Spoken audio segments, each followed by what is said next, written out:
My father, when I was a child, he worked for the electric company, and we had a bad hurricane out here one night, and he was determined he was going to get home, and he had to cut some trees out the way to get there, but that's when it brought about the one way onto the island that she really thought about it. The interesting thing that I share with her, it's not the fondest memories, my father and her father went fishing one night, and her father died on my father in the boat. And they had two boats, they had gasoline exposed, they had a gill net out, and here comes a tugboat, and old my daddy was shooting a panic to try to get everything right. You know, I saw the article the other day, your dad was young when he died. He was about 50, just a week before his 54, 55th birthday. Yeah.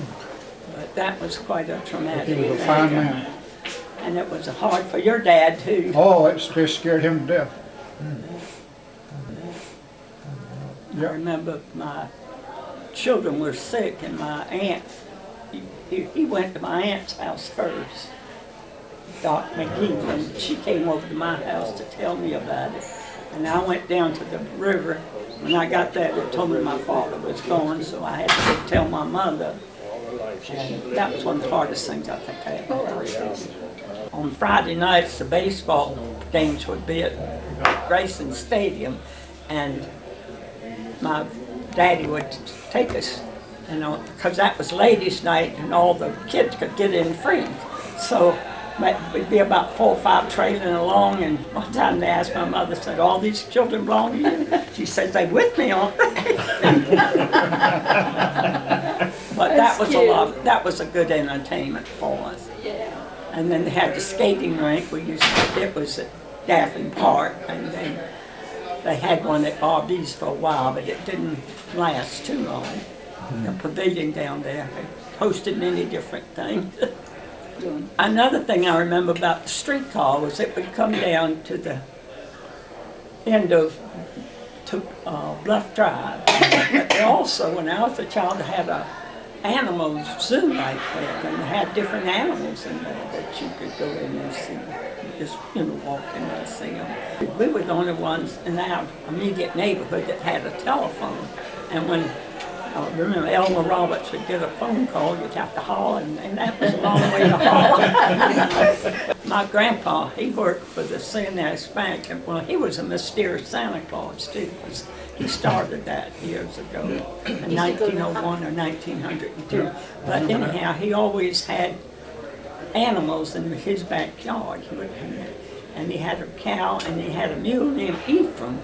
Well, we didn't have any kind of a garbage service out here, so he started, after he retired from the bank, he started the first thing. He'd pick it up, the garbage, and haul it back down on the end of the farm. Somewhere back on Bransby Drive in there, and that was where the dump was. On Wembley on the Marsh, yeah. In a horse and wagon out. Yeah, and he'd say, "Ephraim, go home," and man, he'd know to take off to go home. I remember that just as good. Had a milk cow, he'd have to milk the cow before he caught the streetcar to go to work. And I remember I've heard him say they called him Bricksmith, because if he saw something, was walking along and saw something, a brick or something, he'd pick it up and take it on home with him and just save it. Use it for something. Use it for something. Yeah. And another thing that we usually was a 4-H club when we were coming up, and that was always something. They had a camp at Contentment Bluff, and it was every year we would go to 4-H camp down there, and that was a pleasure that we had. And they had projects, and you'd have to work and compete with them from time to time. I remember one time I was in a painting project. We didn't come in first, but we did pretty good. That was good. As a child. That's okay. You had a wonderful life, didn't you? Yeah, we did. We had a good life there. It was nothing real fancy. That's what was so nice about it. Nobody had cars back then. I mean, very few people. And if somebody got in trouble, you'd call the one person that had a car, and they'd always help you out. That's good. Just going to school.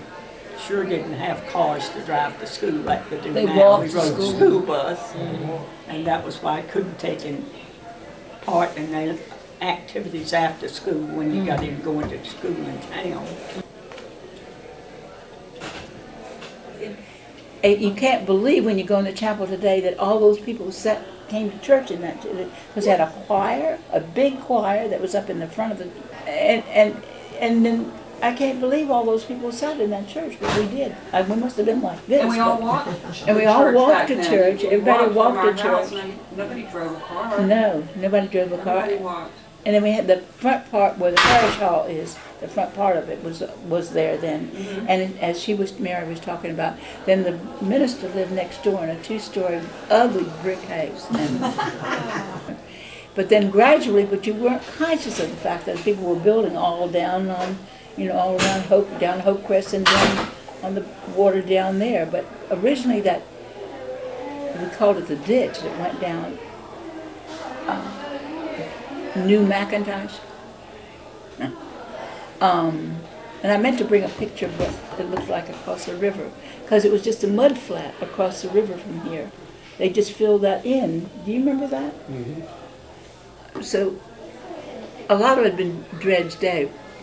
And then we had rowboats, yeah. Nobody had a budget. Or the one with the motors, they could get the rowboats. And then as they grew older, they began to sail, use the sailboats, but yeah.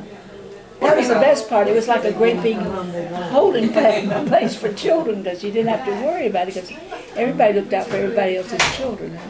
Actually, if you were invited to something downtown, you didn't have to worry about where your children were, because somebody was watching out. So it was a heavenly place to go for children. We don't do that anymore. They can't do that anymore. No, that's changed a lot. Let's see, what else about the bluff? Well, the house where I lived was a garden years and years ago for the big house on down further on the river. I guess actually it's the house that David Peggy used to live in. The house that was called Parkersburg, because Mr. Parker used to live. Okay. And so when we first moved there, we had wild asparagus and lots of different things that came up in the yard from the garden, which was fun. Our property. Johnny McIntosh built our house, and then he built another house right behind me. And then his brother built some other houses along. And so there weren't very many houses. Then they began to do Hope Crest. And We had a great life.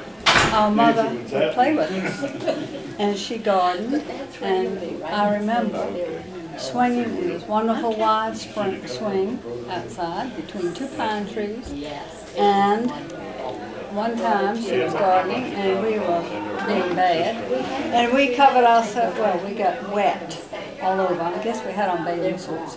And then we plastered ourselves with dirt, which turned into a good coating of mud.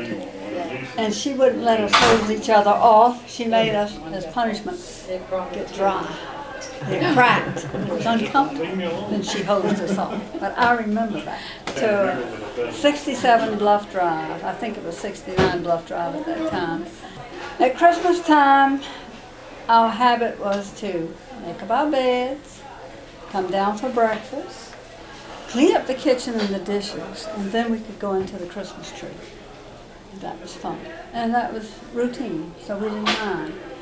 And one Christmas, I guess when we were 12, we had requested bicycles, 26-inch wheels. And so we went downstairs and went through our routine.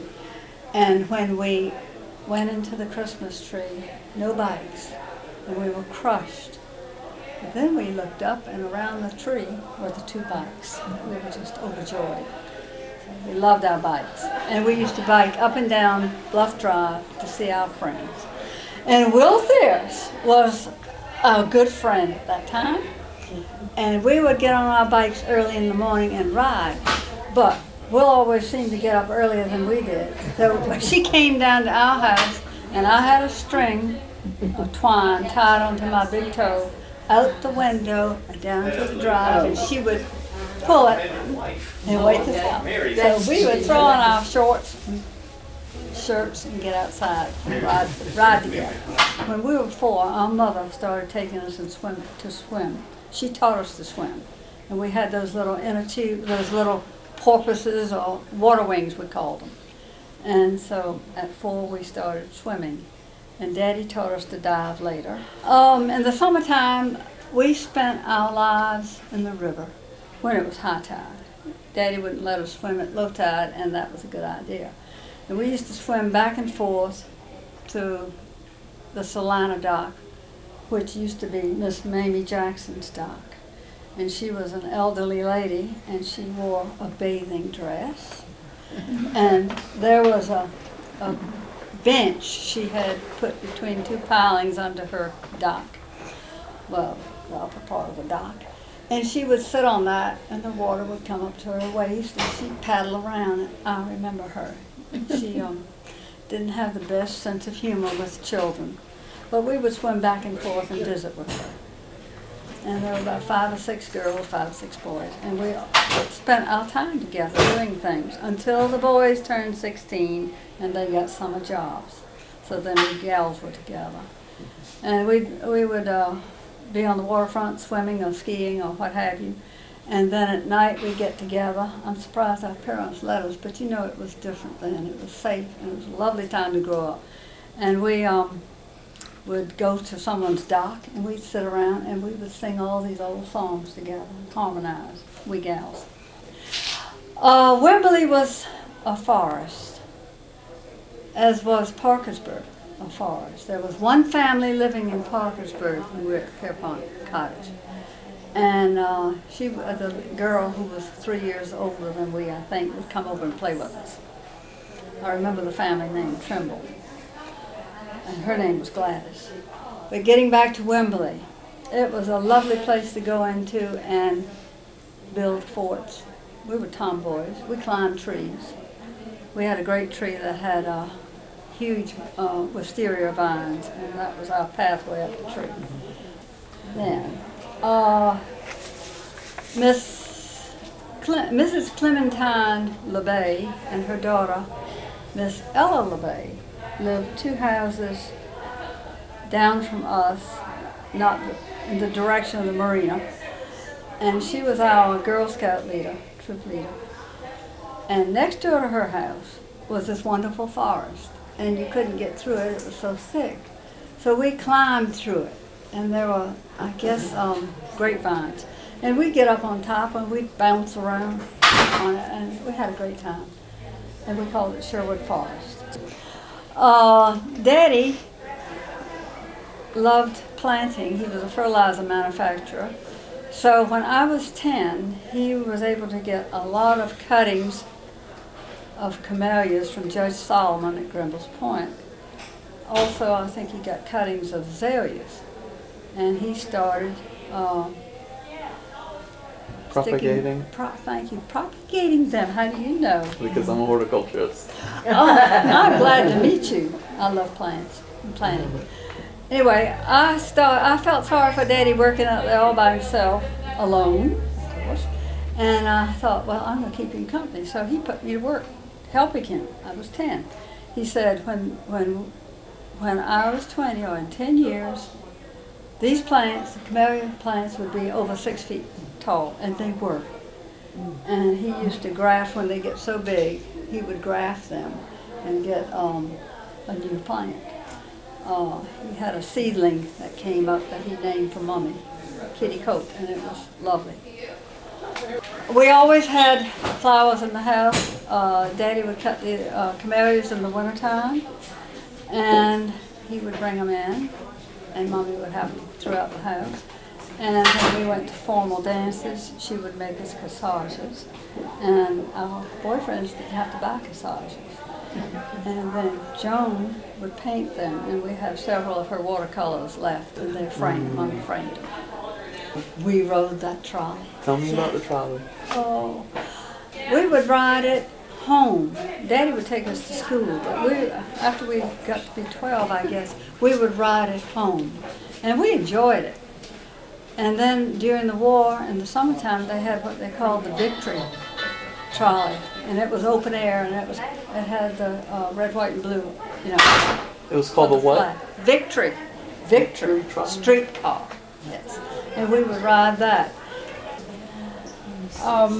When we lived at the Pierpont Cottage, Mommy would take us out in the I don't know, I can't say a field, out in the woods, and we would sit down under pine trees, and she would read stories to us, and that was a wonderful thing for us, and something that's very dear to us. Thinking of Mommy.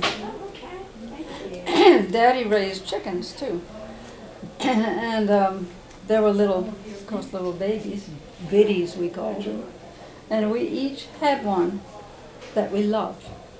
And we had a set of swings. And so Jean would take her little biddy and put it on the swing, and I would put mine on the swing, and we would swing them. And they were just ecstatic and were sort of dreaming and let us do it. So that was a fun thing. When we moved, we were 6 when we moved to Bluff Drive, and the house, of course, was 2 stories. And we were in a bedroom sharing it, and we looked out, we had the long windows, and we looked out at the river. And so when there was a northeaster, it would blow in those windows, and the curtains would stand up, which was a wonderful thing. So we were in the top of the oak trees. We thought that was a great place to sleep. Will Fierce, who is sitting here, was a very good friend. I remember your mother making us sandwiches to get out of the kitchen and go play. And I think they were sandwiches with brown bread and butter and sugar. During the war, Mother said, we need another sandwich to eat during the war when sugar's ration. And we thought that was special, so we'd go out and play. When we lived at Isle of Hope, we had something that is called a bunkin. We would tie a big rope around one of the big oak tree branches, and then tie the pillow, a square pillow, down below, and we'd get up in the tree and swing down on the bunkin. And I wrote this to my daughter, who is grown, of course, and she said, Mom, when we were in Columbia, we had a bunkin. And when the tide was too low and we couldn't go swimming, we would go to Ruthie Bright, then, she's now Ruthie Bright Wright, and her mother and aunt taught us how to play bridge. Mahjong. Mahjong, Yes. I've been able to play that. You do? Well, teach us, because I have forgotten. Yes, we rode in the streetcar, and we would go in, and when we were in, I guess 13, 14, we went to Ever Thompson's dance class, if any of you remember, and took dancing lessons. And we learned to dance, but sometimes we would ride in on the streetcar and go. I guess our grandparents would pick us up and then take us when it was time to go. And then we'd spend the night with that grandparent and go to church the next day, Sunday school. When we were little, Daddy would take us out sailing. And when there was a flood tide and the sun was shining, he would go across the marsh grass, which was a real treat. It was just beautiful. And that memory is in my head and eyes. Because they have happy memories of Isle of Hope and the house, as do we. Thank you. What? I'm Gertrude Bobby McGee, the oldest daughter of Mr. Willie and Miss Rose, who ran the pavilion. So we just lived all over the place, but in between all of these places, we'd always have to come back to Isle of Hope. And particularly for important things, like when Rosemary was born. My husband was in school, so here we were at Isle of Hope. So she is an Isle of Hopian. And then our oldest daughter loved it here because we were here for 6 months when I was waiting to go to Germany to join my husband, who had been in service then. So, but Isle of Hope, well, it was in my blood. I can't get rid of it, don't want to. So, at any rate, I grew up on the pavilion, and it amazes me now what I remember. He brought dresses and shoes, and we would go down to see him off on a boat. He took the boat to New York and come back with presents. And then he would go to Warm Springs and come back rejuvenated. But he was all, and where he had all this money, I don't know, in those days, because he was a streetcar conductor. But at the end of his line was Isle of Hope. And when he saw Isle of Hope, he, I don't know what inspired him, but something sure did, to build this pavilion. And I'm not sure of the dates, I'd have to look them up. But he, and then one time, the pavilion burned. It was very emotional, of course. And at that point, they rebuilt and opened the pavilion up and did a thriving business. But while he was a streetcar conductor, he noticed these reptiles, or these terrapin, diamondback terrapin on the tracks. So he was interested in that, and he went out and he saw, and there's an article in there that I'd never seen before today, about how he discovered how to raise a terrapin, where in mounds of dirt with a little bit of water. And he did this, and from those he started this terrapin farm and got this brilliant idea about shipping them to New York and to Washington, D.C., Hobby's Restaurant, lots of places. And they would ship them in barrels. And I can remember them packing the barrels, where they put a layer of moss, and a damp moss, and then a layer of terrapin, live terrapin, and go right on up and ship them to the restaurants. And then the chefs in the restaurants would make different dishes for them. And they were very popular, particularly in those days. And one of the reasons, an elderly man, and I call it that day's Viagra, because that's what it was noted for. He called William Jennings Bryan in D.C., who was a statesman and had run for president either 2 or 3 times, I'm not sure. He was always defeated. But this was probably around 1904, I think. So my grandfather went there, and he met in Mr. Bryan's office in Washington, and he shook hands with Mr. Bryan. And before he did, he reached in his pocket, and he pulled out something, and he deposited a terrapin egg in Mr. Bryan's hand. And when Mr. Bryan opened his hand, there was a live terrapin. And the story goes, and I have proof, that when he took the terrapin home and raised it, he named him Toby, and he taught Toby how to wink at the ladies, shake hands with the gentlemen, and play the piano. And we have a picture of the music room, and here is Toby seated at, well, like this, playing at the piano. Am I right, girls? That's right, and you still have the piano. And I still have the piano. I do.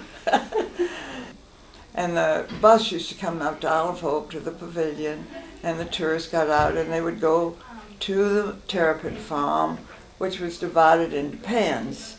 And the pens were, different ages and of the terrapin. There's a picture of a terrapin pen out there. And I'm the little girl that's sitting in the corner of the pavilion. My father did a very good business for a while. And then, of course, the Depression, and the Tybee Road was built. Mm-hmm. Well, that really created a lot of competition. So he did everything in the world to try to keep, the family going. It was good living and very interesting. And he loved prize fighting. And he would take my mother, I don't think my mother cared that much for prize fighting, but they'd go to New York frequently. And he wanted to hire Jack Dempsey to come to Savannah because he liked boxing so much, he figured everybody else in Savannah would. So he had this long conversation on the phone with Jack Dempsey's manager. And the manager kept going up, and my poor mother would sit there, and her face would go down, and trying to discourage Daddy from meeting this price, but she didn't win. Jack Dempsey's manager won. And he built a prize fighting ring in the center of the pavilion, and charged admission, of course. I don't remember how much or too much about it. And we do have a picture of Jack Dempsey and my mother and not my dad, but my sister and I must have been about 4, my sister about 2. And here we are with Jack Dempsey excuse me, in the snapshot. So my dad lost his shirt. That's all I could say.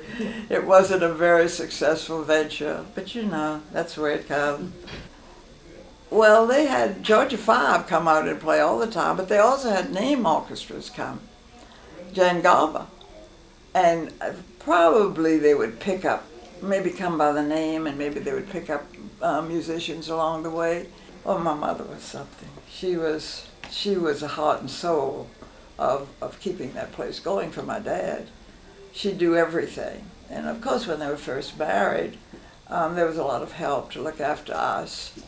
And we always had a nursie to take us out, and then Mother would be able to help Daddy, and they made the terrapin soup themselves.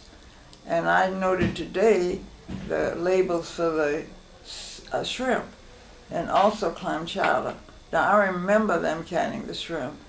The soup was made out of hard-boiled egg yolks. Forget about the whites, we'd eat them. And also pure cream, whipping cream. And then I have a picture of this T-shirt of the label that went around. It became quite famous. Mm-hmm. And it was delicious, really creamy, served with, they called it a jig of sherry wine in there. So it was they built quite a reputation on that. Anyway, Uncle Willie helped with the zoo. And the zoo was right across from the streetcar track, from the merry-go-round. Well, there was an unfortunate accident that happened there. There was a young girl on there reaching for the gold ring, and as she did, her ring caught on the machine, and terrible injury to her finger. I can remember making ice cream cones, and they looked like a waffle iron, but it had a design in it. And as they would come out of the hot waffle or cake would come out, they had these rollers, and they would roll the cone right there. They were delicious. It was so good, so much better than they are. I used to like that. And also they made their own ice cream. Right next to the pavilion was a great big room there, and they had an enormous churn with a dasher. Goodness knows, I don't know how big it was. Probably about like this table halfway in here. And as children, and the chef was Jake, and we'd know when Jeff was going to take out that dasher full of wonderful ice cream. And we would all get all our buddies together, and we'd go marching in. Jake, give us some ice cream. Kind of good it was, so we had that. And then we also had to make provisions when my mother left the pavilion, because we lived upstairs over the pavilion. You'd think it wasn't a very wholesome place to raise a family, but they did a good job. I think one of the things that I have remembered a lot is how great the pavilion was. You people that never knew the pavilion wouldn't realize it, but my dad was very generous. He had kids on roller skates going through there, kids on bicycles, baby carriages. It was like a enclosed backyard, and big, and the little theater there. It was a great community place to go, and everyone came. So I've been delighted when people have come up to me. They don't recognize me, but they look at the T-shirt and ask me where I got the T-shirt. There was a New Yorker author who wrote a lot of short stories for the New Yorker, got in touch with my parents, and I guess this must have been in the 40s. He came here and must have let them know, and my mother cooked one of her famous, wonderful lunches for him. And with shrimp salad and deviled crabs and terrapin soup. And he had heard about the terrapin soup. And he came here, and he describes my mother as being a red-cheeked pretty lady coming out with all this wonderful food. And he writes this wonderful story called The Same as Monkey Glands. And the story itself is about the terrapin being packed here, as I told you about, and then shipped to New York and to Washington. and then shows from then on what you do with them. And this story, evidently that book, the same as Monkey Glen's, went out of print. And I had a friend back in Winterport, Florida, who called me and says, everybody there calls me Molly McGee. She says, Molly, that story's in another book. And sure enough, it was in a book called Grand Hotel? Up in the Old Up Hotel. in the Old Hotel. And that's the lead story in the book. We used to go down to the Smith store and then later Blissett store. And Mr. Blissett was a generous man. He would always give you a little bit more than you bought. He used to have a little dock at the end, and being the stinky, mean guy I was when I was young, the people would leave fish in the boats, and the community cats would always go down there, and I'd always run the cats off and make them go swimming. That was always fun. And then we had a store in the center of the island. It was different people ran over the years.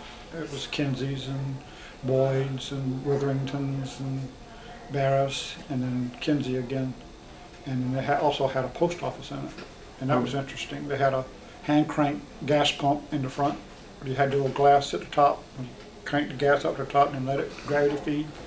I only lived about a block from that store, and then when the Witheringtons on it, they had a daughter named Barbara who took a liking to me.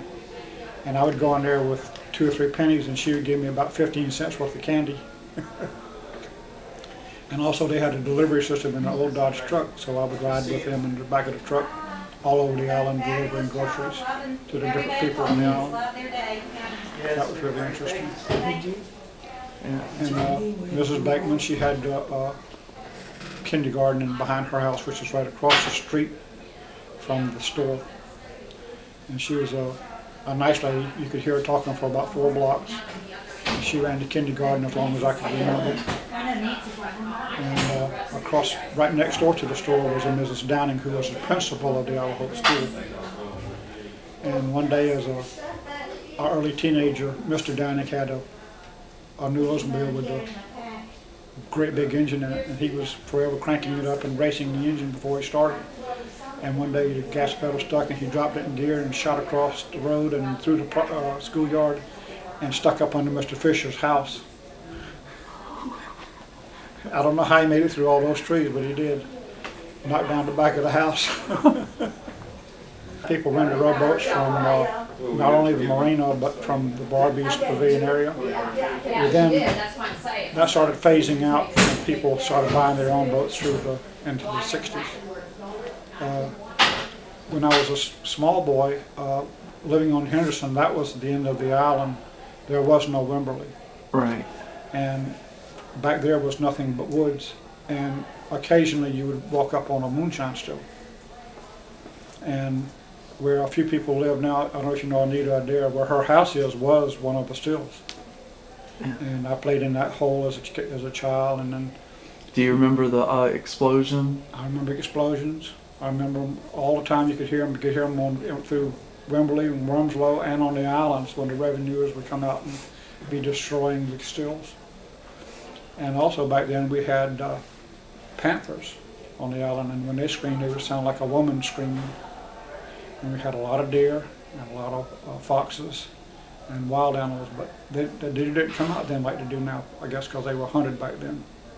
We were talking to Mrs. Doctridge about her grandfather, Mr. Smith, who had a horse named Ephraim, and he used to collect the garbage. He also used to deliver some milk, and he always would let me ride with Ephraim. And what was interesting about him was the horse was smart. He looked like a dull old mule, but he was smart. You could talk to him and he would just do what you wanted by voice command. He knew his way around, he knew when to stop, he knew when to go, and he knew his way home. You could just tell him home and he would go home all by himself. And to stop it exactly where he needed to be in the yard. That was really neat. And his pasture in his older days took the entire encompass of where the Isle Hope School is and where Wimberley on the Marsh is now. All that was his roaming grounds For that. for that one horse. Mr. Smith owned all that land, Okay. and then the Board of Education bought it, and then he sold it off, except for where his daughter lives now, Ann Whitfield Dottridge lives on the only remaining piece of land that was in the family. And but all that was knocked down by Ephraim, and he would make his path, and everybody go love him and take care of him and play with him. But I can remember the radios playing the Korean War. Okay. And I remember when I was 8 years old that we got our first TV station. WTOC came on the air. No, that was a big deal. Right. And a big deal was people getting telephones. And we had 4-digit telephone numbers and party lines, and the one had a private line. And that was always, you could tell whose phone it was by how the phone rang. But everybody, a lot of people would listen in on the other conversation, so everybody kind of knew everybody. So it was interesting that in my younger days, we knew all the residents of Isle of Hope because of the population of Isle of Hope at that time was small. Across the street from where we were sitting was a chicken farm, and there was only one resident there. None of the houses this way. The road didn't even continue this way. No, there was no Wembley, there was no Parkersburg, there was no Paxton Heights. My parents were married in the old chapel over here in 1934. And as a matter of fact, my wife and I were going through some old documents the other day, and we found their marriage license. And in all the old documents of them, when it says where did they live, it would say their name, and it would say Isle of Hope. It didn't say Savannah, Georgia. The streetcar quit running shortly after I was born. But I can't seem to find the exact date document, but I've been talking to a lot of the older people, and some of them say 1946, and some of them say 1947. I had some cousins tell me just recently that they were here visiting at my house when I was 1 year old. Because what my family did when children were born is the other sister would take care of the children while the mother was recuperating with the baby. And they were sent to my house while their mother had their next to the last child. And they said while they were at our house that they remembered people putting some sort of firecracker, they call it a certain name, on the track for the trolley to make its last run to Isle of Hope, which is at midnight on a Friday night. And I have another friend who lives on Cardinal right now. His father told me before he died that he and his brothers walked from their dairy on La Roche Avenue, Walt's Dairy, walked all the way to Isle of Hope and caught the last trolley and rode it to town, and then walked back to their home just so they could say that they rode the last trolley. And that was a very interesting fact. Before my time, there was, in my dad's time, there was a merry-go-round in the corner of what is now the Solana's house, on the corner of Rosenbrook and Bluff, right next to where there were some animals. And when they dismantled that merry-go-round, they took the gears off of the merry-go-round and put it on the railway and used it as a railway hoist at the marina, and it is still there today. The same gears off of that merry-go-round. And my father was telling me stories about when the merry-go-round was in operation, that it had a one-cylinder engine that exhausted into the earth, and that you could walk by and feel the whole ground thumping as that thing was running around and around, powering that merry-go-round. They made some kind of a chamber for it to exhaust into the earth, but you could feel it thumping as you walk by it. And just at the end of the trolley line, there was a side parcel track where the trolley would periodically bring goods to the store, which was Mueller's store at the corner of Rosenbrook and Bluff. And then they would bring supplies to Barbee's, and then in turn take the goods that Barbee's would produce, the shrimp, the oysters, the shrimp, turtle soup, and whatever that they would make, or the shrimp boats would bring in and haul it back to town on that parcel car. Very few people at that time had automobiles. They built on the south side of the pavilion, they built a big, large concrete building that would hold water so that they could reproduce the turtles and hold them for processing. In 1952, we had right after the war, we had some planes that were practicing lights out flying, and back over the Runslow area, two of them collided, and then one of them crashed right over here, just off the island, right by Herb Creek. And that was a big deal. We were playing fiddlesticks at that time in the floor, and when that plane crashed, it scattered the fiddlesticks all over the floor. It hit so hard. And then in 1957 or 58, I was at Isle Hope School, and we were walking in from recess, and we were 100 feet or so from the building, and the tanker crashed over here at Herrick Hall.